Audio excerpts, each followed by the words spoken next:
Something slammed into my ship so hard that my teeth rattled, and the whole cabin filled with sparks. I did not have time to think. I had time only to pull the stick right, hard, and pray the wing still worked. My name is Dane, and for 6 years I had been the one thing left that the Syndral Compact wanted gone from the universe completely. A man, just a man. Apparently that was enough to make me a target worth chasing across 3 star systems. The ship behind me fired again. This time the shot clipped my rear thruster, and my whole vessel spun sideways before I forced it straight again. Warning lights covered every screen in front of me. My hands were slick with sweat on the controls. "Dane," said the calm voice of my ship's computer. "Corliss, your left engine is failing. You have perhaps 4 minutes before you lose full control." "Then I need 4 minutes to matter," I said through clenched teeth, pushing the throttle as far as it would go. Ahead of me, a signal blinked steadily on my navigation screen, a beacon calling out in a language I barely understood, repeating one clear word over and over. Shelter. It was close. It might be my only chance. I turned toward it without hesitation, the enemy ship roaring behind me like something starving. Another shot streaked past my window, so close the whole ship rattled from the shockwave. Smoke began curling from a cracked panel near my knees. I coughed, eyes stinging, and kept flying straight into the dark. The shelter appeared suddenly out of the black, a massive structure built from old metal plating, scarred and patched from years of use. A voice crackled over my radio, sharp and suspicious. "Unknown ship, you are approaching a protected boundary. Identify yourself immediately or you will be destroyed." "I am Dane," I shouted back, "human, alone, and being hunted. Please, I am asking for entry before it is too late for both of us." There was a pause that felt far longer than it truly was. Then the voice returned, quieter, more careful. "Approach the lower gate. Do not slow down until you are through it." I pushed every remaining bit of power into my engines. Behind me, the hunting ship closed the distance fast, weapons glowing bright along its hull. The gate ahead began to open, a wide mouth of metal and light growing larger with every second. I flew straight into it, the ship shaking violently as it scraped against the edges of the opening. Behind me, the doors began sliding shut just as the enemy ship tried to force its way through. A flash of light lit up the corridor outside, followed by a heavy boom that shook the walls around me. Then, silence. I sat frozen in my seat, breathing hard, my whole body trembling from the effort of staying alive. For the first time in longer than I could remember, the sound chasing me had finally stopped. The inner doors slid open with a soft hiss, and I stepped out onto solid ground, my legs barely holding my weight. The air here smelled clean, carrying a faint trace of something sweet I did not recognize. Then I looked up, and my breath caught completely. There were people everywhere, filling the wide chamber before me. Women with skin the color of pale silver, their eyes glowing faintly. Others with markings across their arms like woven patterns of light. Some stood tall with sharp, careful eyes, clearly trained for defense. All of them turned toward me the moment I appeared, and all of them fell silent. A woman stepped forward from the crowd, her posture strong, her expression unreadable. Her skin held a faint silver shimmer beneath the lights above us. "You are human," she said, "and male." "Yes," I answered carefully. "My name is Dane. I did not mean to bring danger to your door. I was being chased." "We saw the fire outside," she said. "That gate has held against worse. You are safe for now. My name is Vela. I oversee what remains of this place." Behind her, the crowd still had not moved. Some studied me like I was something from an old story they no longer believed could be real. A few held children close, whispering softly, though the children themselves did not look afraid at all. Vela studied me a moment longer before speaking again. "It has been years since a male voice was heard within these walls," she said quietly. "Whatever happened to them, we no longer speak of clearly. We only know this place became something different after they were taken." I looked past her shoulder at the sea of faces surrounding us, each one carrying quiet sorrow behind steady eyes. Whatever had happened here was not so different from what had happened to me, though the shape of the loss clearly differed. "I am sorry," I said, meaning it fully. "I do not know your whole story, but I understand what it feels like to lose everyone who once stood beside you." Vela's expression softened slightly, though her posture remained firm, like someone who had learned long ago that softness could not always be shown outwardly. "Come," she said, "you need rest, and we need answers. There will be time enough for both." She led me through wide corridors lit with a soft, steady glow. Everywhere I looked, life continued quietly rebuilding itself. Small gardens grew beneath artificial light. Children ran laughing through open courtyards, their joy filling spaces that had clearly known too much silence before. Older women worked together nearby, repairing machines or weaving cloth, glancing toward me with quiet curiosity as we passed. We reached a quiet room near the shelter's center, where another woman waited, her eyes sharp and alert. Vela introduced her as Corin, the one responsible for the shelter's defenses. Corin studied me carefully, the way someone studies a stranger before deciding whether to trust them. "The ship that chased you carried Syndrol markings," she said. "They do not give up chasing easily. If they tracked you here, they may return, and next time they may not come alone." My stomach tightened sharply at her words. I had brought danger straight into the one place that had offered me safety. "I did not mean for this," I said. "If my presence puts everyone here at risk, I will leave the moment my ship can fly again." Corin's eyes narrowed slightly, but it was Vela who answered first. "If they already know you came here, leaving now would only lead them toward another undefended place," she said.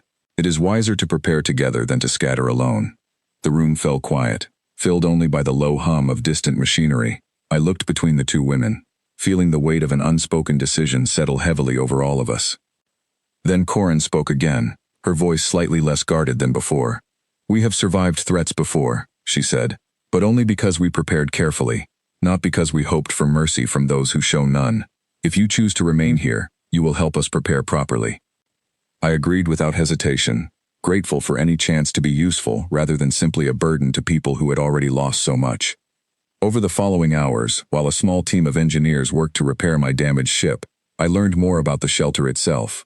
Its people had come from a dozen different worlds, each touched by the same growing threat, the endless hunger of the Syndrol Compact for control over every system it could reach. Some had lost husbands, brothers, fathers, or sons to their sweeping culling campaigns. Others had fled worlds burned entirely for daring to resist Syndrol rule. What remained here was a fragile piece, built carefully by people who refused to disappear quietly into the dark. As artificial evening settled over the shelter, marked only by dimming lights rather than a true setting sun, I found myself standing near a wide window overlooking the stars outside. Vela joined me quietly, her reflection appearing beside mine in the glass. "You carry a heavy silence," she said. "I recognize it well. Many of us carry the same kind." "I have been running for so long," I admitted, "that I nearly forgot what it felt like to stand still." "Standing still can be dangerous in a universe like ours," Vela replied after a moment. "But so is running forever without ever looking back to see what follows behind you." Her words settled into me like a truth I had always sensed but never allowed myself to feel fully. I turned to study her expression, wondering silently how someone could carry so much loss and still stand so steadily upright. "How do you manage it?" I asked quietly. "How do you lead so many people through fear without breaking apart yourself?" "Because breaking is a comfort I cannot afford," she answered simply. "Everyone here depends on someone choosing to remain steady, even in moments when steadiness feels nearly impossible." Before I could respond, a sharp alarm cut suddenly through the quiet corridor, red light flashing rapidly across every wall. Corin's voice echoed through hidden speakers, tense and urgent. "Unknown vessels detected at the outer boundary. Multiple ships, approaching quickly." My chest tightened instantly. They had found me faster than I had feared possible. Vela's calm expression sharpened into focus immediately, her voice remaining steady despite the danger closing in around us. "All defense teams to position," she announced clearly through the corridor speakers. "Everyone else moved toward the inner shelter without delay." I followed her quickly toward the command center, my heart pounding harder with every hurried step. Around us, women who had been quietly working moments earlier now moved with practiced precision, guiding children safely inward, sealing heavy doors, preparing defenses I had not even realized the shelter possessed until now. Inside the command center, wide screens displayed the approaching ships clearly, their outlines sharp and threatening against the endless black beyond. Corin stood at the main controls, her hands moving swiftly, coordinating everything with remarkable calm despite the growing danger outside. "They must have tracked his ship's signature before the gate fully sealed," Corin said without looking away from her screen.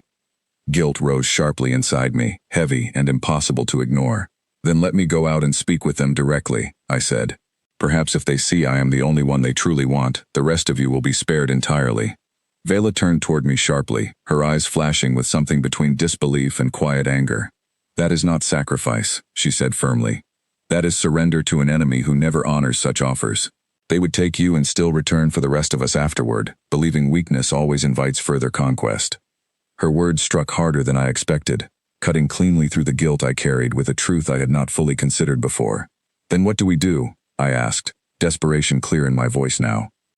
"We think carefully," Corin answered, finally glancing up from her controls. "This shelter has faced serious threats before and survived each one. We understand their tactics. We understand their weaknesses as well. Panic serves their purposes. Calm defeats them completely." The approaching ships grew larger on the display, their outlines sharpening steadily with every passing second. My hands curled into fists at my sides, adrenaline surging fiercely despite the exhaustion still lingering deep in my bones. "What can I actually do?" I asked. "I refuse to simply stand here uselessly while others risk everything because of my presence." Vela considered me carefully for a long moment, before finally nodding. "Your ship still holds enough remaining power in its engine core to create a brief but powerful disruption if configured correctly," she said. "If we can draw their lead vessel close enough toward the outer gate, that disruption could blind their scanning systems just long enough for our own defense ships to strike without being detected first." It was a plan built entirely from risk, but risk was the only resource left worth spending. I agreed instantly, moving quickly alongside 2 shelter engineers toward my damaged ship, working fast under the mounting pressure of time slipping steadily away. Outside, the approaching ships grew bolder, moving closer toward the shelter's outer boundary, their weapons visibly charging along their hulls. Inside, my hands worked desperately beside the 2 engineers, wiring my ship's core carefully into the outer gate's existing systems, hoping fiercely that Vela's calculations proved correct. Corin's voice remained steady throughout the comm systems, guiding the shelter's defense ships carefully into position, her calm never wavering despite the mounting danger surrounding us all. Vela stood near the command center's window, watching the approaching ships draw ever closer, her expression carefully controlled despite whatever fear she likely carried privately inside. The critical moment arrived suddenly. The lead enemy ship moved directly into the exact range Vela had predicted earlier. "Now," she said sharply, without hesitation. I triggered the overload sequence immediately, my ship's engine core flashing brilliantly before releasing a powerful wave of energy across the gate's outer sensors, blinding the enemy ship's scanning systems instantly. Visible confusion rippled through their formation as the remaining ships hesitated, clearly unsure what had just occurred. That brief hesitation was exactly what Corin needed. The shelter's own defense ships surged forward immediately, striking precisely at the enemy's weakened systems, disabling their weapons entirely without destroying the vessels outright. Alarms blared briefly before falling completely silent, leaving the enemy ships drifting powerless in the surrounding darkness, their threat fully neutralized without a single life lost on either side. Quiet cheers erupted throughout the command center, relief flooding every face present around me. Vela turned toward me slowly, something close to genuine respect shining clearly in her eyes. "You did not run this time," she said softly. "I did not want to," I admitted honestly. "Not from this, not from any of you." The following days passed with a strange, fragile peace settling gradually over the shelter. Repairs continued steadily, my ship slowly becoming whole again beneath the careful hands of engineers, who had welcomed me not as an outsider anymore, but as someone who had chosen to stand firm rather than flee at the first opportunity. Children who once watched me with cautious curiosity now greeted me openly, their laughter filling corridors that had known far too much silence before my arrival here. Vela and I began spending quiet evenings together, near that same window overlooking the endless stars, speaking honestly of worlds we had each lost and futures we still dared to imagine hopefully. Corin, though still naturally guarded by nature, gradually began trusting my presence more with each passing day, her respect steadily growing alongside the shelter's renewed sense of safety and calm.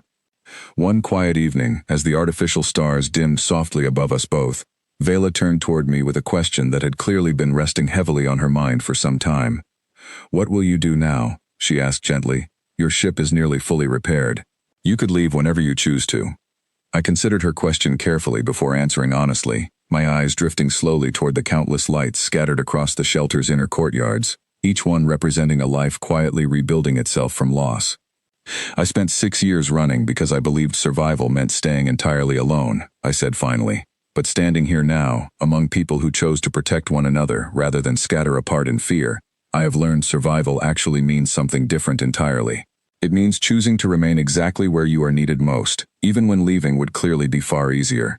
Vela's eyes softened noticeably, though her voice remained steady and calm throughout. "Then perhaps this shelter has finally found something it did not realize it was searching for all along," she said quietly. "Perhaps," I answered softly. and for the first time since the day my running first began, I felt something close to genuine peace settle fully over me at last. Outside, the stars continued their endless drift across the vast darkness of space, indifferent entirely to the struggles of those living beneath their distant light. But within the walls of that shelter, 1,000 voices that had once known only survival, now carried something far stronger, something built not from fear, but from the quiet, unshaken choice to stand firmly together against whatever darkness still waited patiently beyond the gates. And for the first time in longer than I could clearly remember, I did not feel like the last of anything remaining. I felt instead like the beginning of something none of us had ever dared to imagine possible before.